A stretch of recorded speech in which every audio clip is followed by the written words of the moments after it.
Puppetmaster is directed by Taiwanese pioneer Hou Hsiao-Hsien and is the biography of a puppeteer called Li Tianlu, depicting his life and birth in 1909 until 1945, when Taiwan's 50 years of Japanese rule came to an end. For Hou, Li was so important that he referred to him as an encyclopedia of Chinese tradition, and frequently cast him in his films. The Puppetmaster is structured around interviews with Li, where he speaks about his turbulent life and career. These testimonies parallel a poetic account of Taiwan's modern history and echo the development of its unique cultural identity. The film was the second in what would become Hou's Taiwanese history trilogy, and focuses on the Taiwanese people's complex recognition of their own identity and anticipation of losing their Japanese rulers, who had fundamentally shaped Taiwan for half a century, to the then politically turbulent mainland China.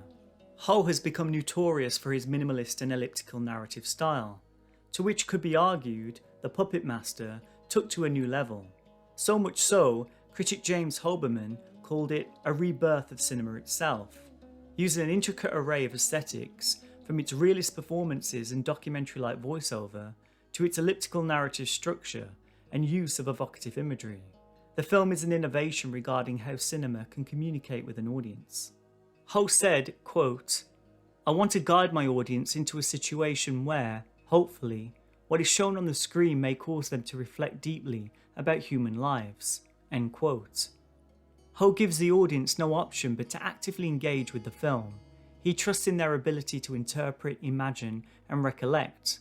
As Yvonne puts it, if it seemed a lot to ask from the viewer, it's because the film has so much to offer. Because the film deals with 30 years of history in only 2 hours, Hou initially felt burdened by the sheer amount of characters and drama he needed to cover. To remedy this, he focused more on the essence of relationships and built the narrative around an ellipsis structure. Hou compared this to the structures used in traditional Chinese opera, saying, quote, "It simply gives you a scene without much of a clear narrative. Unlike Western drama, where all the elements are put into place, ellipsis and other indirect narrative methods are, ironically, more clear-cut and to the point. It all depends on how you master these methods." End quote.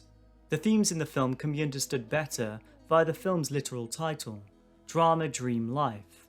Hou said that his primary motivation for making the Puppetmaster was to express Chinese philosophy and general way of thinking through the main character, Li, who, according to Hou, preserves the values of traditional drama within himself, a traditional system which is derived from a combination of Confucian, Taoist and Buddhist values, aka the 3 pillars of Chinese thinking.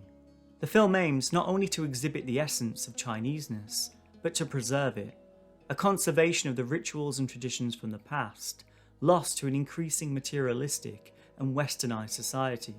Yvonne writes, "Through portraying the art, life and relationships of the Puppetmaster Li Tianlu, the film also evokes the interdependence between art, life and the dreamlike quality shared by both."